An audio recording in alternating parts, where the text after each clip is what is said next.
ഹരി ഓം. 101 സ്തുതി. മാർക്കണ്ഡേയൻ്റെ നരനാരായണ ദർശനം. ഇത് ഭാഗവതത്തിൽ 12 സ്കന്ധം 8 അധ്യായം 33 മുതൽ 34 വരെ ശ്ലോകം. ശൗനക ഋഷി സൂതനോട് പറഞ്ഞു, അങ്ങ് ഞങ്ങൾക്ക് ഹരികഥ പറഞ്ഞു തരണം. മാർക്കണ്ഡേയ മുനി പ്രളയകാലത്തും ജീവിച്ചു എന്ന് പറയുന്നത് സത്യമാണോ?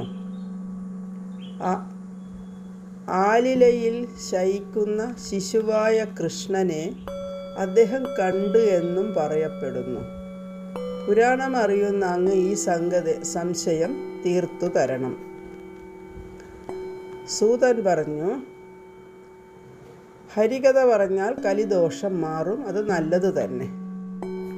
മാർക്കണ്ഡേയൻ മൃഗണ്ടുവിൻ്റെ പുത്രനാണ്.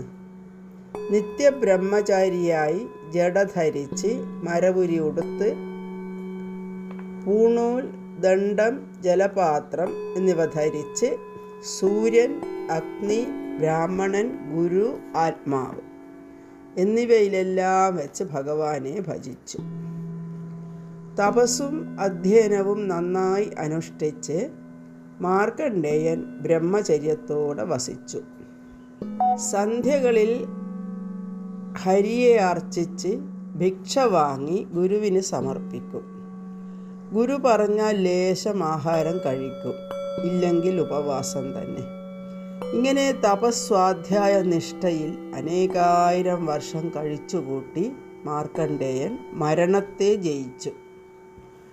നൈഷ്ഠിക ബ്രഹ്മചര്യം ധരിച്ച് ഇന്ദ്രിയ നിഗ്രഹം സാധിച്ച് ഹരിധ്യാനത്തിൽ അമർന്നു.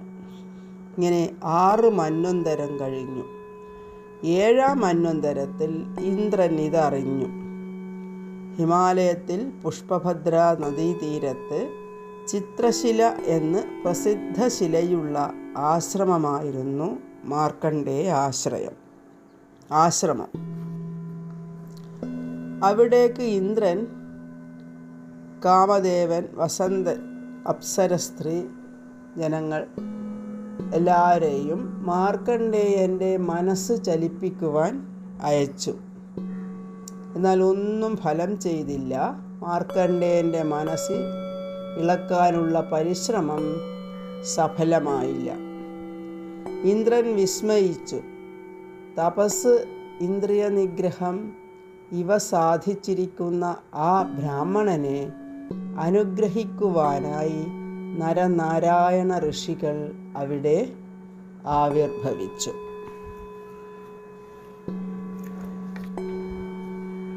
സൂത ഉവാച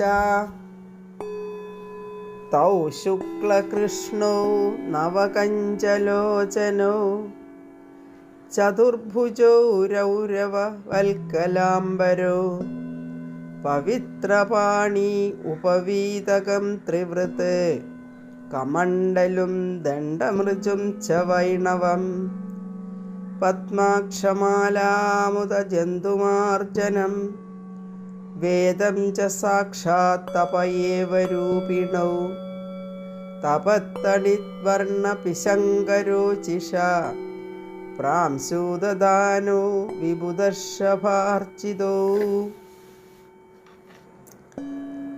നരൻ വെളുത്തും നാരായണൻ കൃഷ്ണവർണ്ണവും.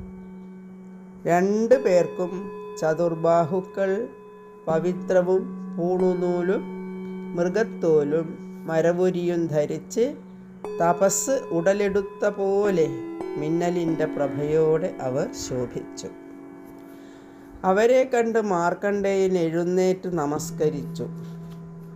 കുറച്ചുനേരം അശ്രുപൂർണനായി മിണ്ടാൻ കഴിയാതെ നിന്നിട്ട് ഗദ്ഗദത്തോടെ ഈശ്വരന്മാരെ നമസ്കാരമെന്ന് പറഞ്ഞു.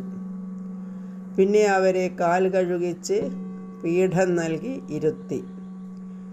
ലേപന ധൂപമാല്യങ്ങൾ കൊണ്ട് അർച്ചന ചെയ്തു. എന്നിട്ട് പറഞ്ഞു, വിഭോ, അങ്ങയുടെ മേന്മ വർണ്ണിക്കുവാൻ ഈ പാവത്തിന് ശേഷിയില്ല. ബ്രഹ്മാവ് തൊട്ട് ഞാൻ വരെ എല്ലാ ജീവികളെയും അങ്ങയുടെ കൃപയാണല്ലോ ചലിപ്പിക്കുന്നത്. ഭക്തന്മാർക്ക് ആത്മബന്ധുവും അങ്ങ് തന്നെ. ലോകപിതാവും സമസ്ത നിയന്താവുമായ അങ്ങയുടെ പദം ഞാൻ ഭജിക്കുന്നു. നാരായണനും നരോത്തമനുമായ പുരുഷനെ ഞാൻ നമസ്കരിക്കുന്നു. സ്വന്തം ഹൃദയത്തിൽ വസിക്കുന്ന അങ്ങയെ മായ മൂലം ആരും അറിയുന്നില്ല. അങ്ങനെയുള്ള മഹാപുരുഷനെ ഞാൻ നന്ദിപൂർവം വന്ദിക്കുന്നു. നരസഖനായ നാരായണ ഋഷി മന്ദസ്മിതം തൂകിക്കൊണ്ട് പറഞ്ഞു, അങ്ങയുടെ ദൃഢമായ ബ്രഹ്മചര്യത്തിൽ ഞങ്ങൾ സന്തുഷ്ടരായി. ദ്വിജസത്തമ, വരദനായ എന്നിൽ നിന്ന് ഇഷ്ടം പോലെ വരങ്ങൾ വാങ്ങിക്കൊള്ളുക. മാർക്കണ്ഡേയൻ പറഞ്ഞു, ദേവദേവേശ, അങ്ങയുടെ സ്വരൂപം എന്നെ കാണിച്ചു തന്നുവല്ലോ. അതിൽ കൂടുതലായി വരമൊന്നും വേണമെന്നില്ല. ആരുടെ പാദം ബ്രഹ്മ